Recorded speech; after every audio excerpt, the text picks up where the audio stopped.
રાષ્ટ્રપતિની શાસન મુલાકાત પૂર્વે જ વન વિભાગ માટે માઠા સમાચાર છે। લીલિયાના કણકોટ ગામે 3 થી 4 વર્ષની માદા સિંહનો શંકાસ્પદ મૃતદેહ મળ્યો હતો। લીલિયાના કણકોટ ગામની નદી તરફ જતા સીમ વિસ્તારમાં રસ્તે સિંહનો શંકાસ્પદ મૃતદેહ મળ્યો હતો। લીલિયા રેન્જ ફોરેસ્ટને જાણકારી મળતા જ વન વિભાગ સ્થળ પર પહોંચી કાર્યવાહી હાથ ધરાઈ હતી। હાલ વન વિભાગ દ્વારા સિંહના મૃતદેહને એનિમલ કેર સેન્ટર ખાતે પેનલ પીએમ માટે મોકલાવ્યો હતો। સૂત્રો દ્વારા મળતી માહિતી પ્રમાણે સિંહનું મોત ઇલેક્ટ્રિક શોર્ટ લગવાથી થયું હોવાનું અનુમાન છે। સિંહના મોત બાદ મૃતદેહ અન્ય જગ્યાએથી કણકોટ ગામની સીમમાંથી નાખી ગયા હોવાનું અનુમાન છે। મૃતદેહ મળ્યો તે જગ્યા પર કોઈ વીજ વાયર કે અન્ય ઇલેક્ટ્રિક ઉપકરણ જોવા મળ્યું નથી। સત્ય શું છે તે પીએમ રિપોર્ટ અને તપાસ બાદ જ બહાર આવશે। રાષ્ટ્રપતિની મુલાકાત પૂર્વે સિંહના મોતથી સિંહ પ્રેમીઓમાં રોષ જોવા મળ્યો છે। યોગ્ય તપાસ કરી કડક કાર્યવાહી કરવામાં આવે તેવી સિંહ પ્રેમીઓની માંગ છે। જે સિંહ ગુજરાતી સાથે જૈનિક સુચિત્રા અમરેલી।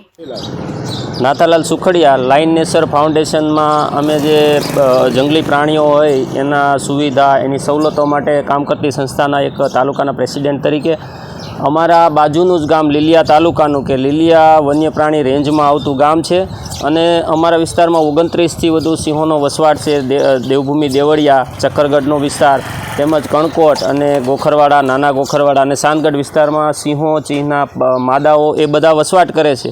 આજરોજ એક દુઃખદ સમાચાર મળ્યા કે કણકોટ ગામની બિલકુલ અડીને સીમતળ વિસ્તારમાં એક સિંહણનું શંકાસ્પદ હાલતમાં કે શોર્ટ સર્કિટના કારણે મોત થયું એવા શંકાસ્પદ બનાવ સાથે સિંહણનું મૃત્યુ થયું છે અને એમના રેન્જ ફોરેસ્ટ ઓફિસર ગેલાણી સાથે બી મેં વાત કરી છે। ગામની પૂર્ણ કક્ષાએ તપાસ થવી જોઈએ અને એમણે પણ ખાતરી આપી છે કે પેનલ ડૉક્ટરથી આ સિંહણનું પીએમ કરવામાં આવશે અને અમે પણ રજૂઆત કરી છે કે જો આવા વન્ય પ્રાણી કે એશિયાટિક સિંહો એટલે આપણા સૌરાષ્ટ્ર નહીં પણ ભારતનું ગૌરવ ગણાય અને આપણા વિસ્તારમાં વસતા હોય તો એ માટે ગૌરવની વાત કહેવાય। માનવ વસવાટ માટે એ કંઈ પણ નડતરરૂપ નથી છતાં પણ કોઈ શંકાસ્પદ રીતે એનું મૃત્યુ કરી અને આ બનાવને નાશ પમાડવાની જો કાર્યવાહી કોઈ કરી હોય તો તમામ જવાબદારોને જેલના હવાલે કરવા એવી એક લાઇન નેચર ફાઉન્ડેશનના પ્રેસિડેન્ટ તરીકે હું માગણી કરું છું ને આ બાબતે આજરોજ સરકારશ્રીને પણ હું ડીએફઓ અને આગળ ઉપર જે CCFને બધા આવે એમને હું પણ મેલથી આ બાબતે જાણ કરીશ કે આની પૂર્ણ કક્ષાએ તપાસ થાય અને સંપૂર્ણપણે કે સિંહ જ્યારે